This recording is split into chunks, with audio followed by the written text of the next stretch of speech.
जय श्री राधे। पूज्य श्री सद्गुरुदेव भगवान के चरणों में प्रणाम। आज पूज्य श्री राधा बाबा कहते हैं कि साधक को निराश नहीं होना चाहिए।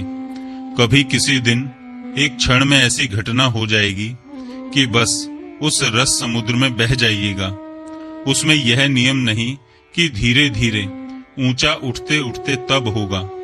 कभी किसी दिन हठात कोई ऐसी कृपा की आंधी आएगी कि उड़ाकर बिल्कुल जमीन पर से हटाकर आपको रस समुद्र के ठीक बीच में ले जाकर पटक देगी, जहां से फिर लौटना असंभव होगा।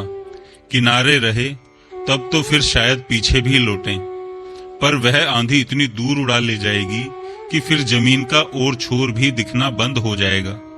श्रीमद् भागवत में 3 उपाय कहे गए हैं।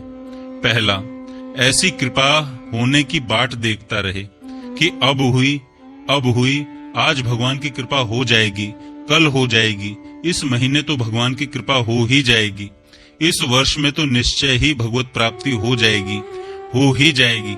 इस प्रकार प्रति क्षण जिस प्रकार एक दरिद्र दिवालिया जुए की बाजी जीत जाने की बाट जोहता है तथा सौदा करता ही चला जाता है, वैसे ही भगवत कृपा की आशा में जो अपने पास है सब कुछ फूंकता चला जाए। बस समस्त वस्तुओं को भगवत प्रेम के लिए जलाकर कृपा की बाट जोहे। यहाँ के जुए में तो जीत चाहे न भी हो, पर वह कृपा तो आएगी ही। भगवान की कृपा की इस बाजी में जीत आपकी ही होगी। दूसरा, जो सुख दुख आकर प्राप्त हो जाएं, उसे खूब प्रसन्नता से ग्रहण करें, यह समझकर कि हमारा ही तो किया हुआ है। तीसरा, हृदय से, वाणी से, शरीर से निरंतर भगवान को नमस्कार करते रहें। जो इस प्रकार जीवन बिताता है उसे मुक्ति तो उत्तराधिकार के रूप में ही मिल जाती है और भगवत प्रेम भी उसे मिल जाता है। एक ब्रज के बहुत ऊंचे महात्मा हुए हैं ललित किशोरी जी।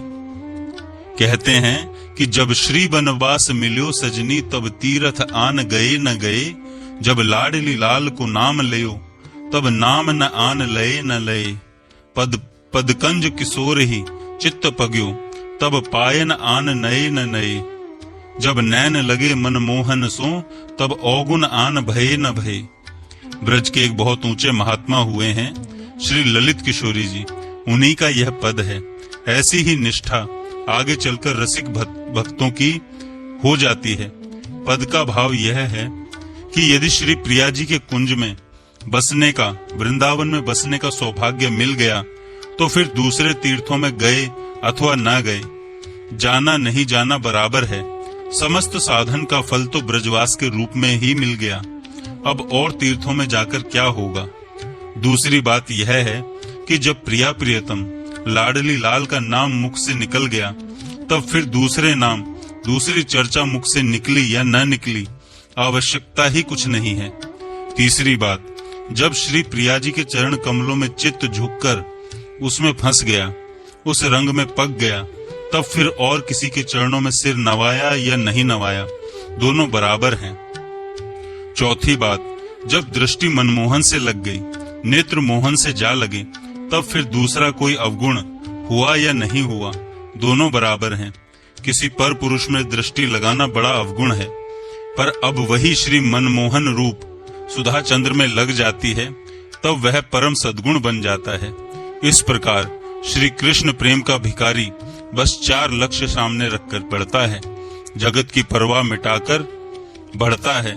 कौन क्या कहता है इसकी ओर उसकी दृष्टि नहीं होती, वह बिल्कुल सर्वथा जगत की ओर से, समस्त योग्यताओं की ओर से मुख मोड़कर भगवान में रम जाता है।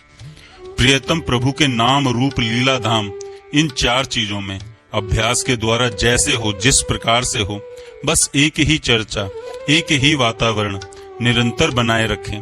लीला सुनने के लिए मिले सुने, नहीं मिले तो पढ़ें, चिंतन करें, बस मन इन्हीं बातों में रमता रहे। श्री गोपी जनों के प्रेम की कैसी दशा होती है इसे लिखकर तो कोई बता ही नहीं सकता। जैसे बिजली का प्रकाश है, उसे देखकर जिसने कभी सूर्य के निर्मल प्रकाश को नहीं देखा वह अनुमान नहीं कर सकता कि वह कितना निर्मल प्रकाश है। ठीक उसी प्रकार आप जितनी बातें सुनते हैं उनको सुनकर वास्तविक श्री गोपी प्रेम का क्या रूप है, यह ठीक ठीक अनुमान ही आपको नहीं हो सकता। वह तो सूर्य की किरणों की तरह अत्यंत निर्मल प्रकाशमय वस्तु है, ज्ञान के परे की चीज है। उसे तो देखकर उनकी अनंत कृपा होने पर ही उसका यत्किंचित स्वरूप समझा जा सकता है। देखिए, निरंतर उनके चरणों में, प्रभु के चरणों में रो रो कर प्रार्थना करने से ही कुछ अनुभव और कल्पना में आ सकता है।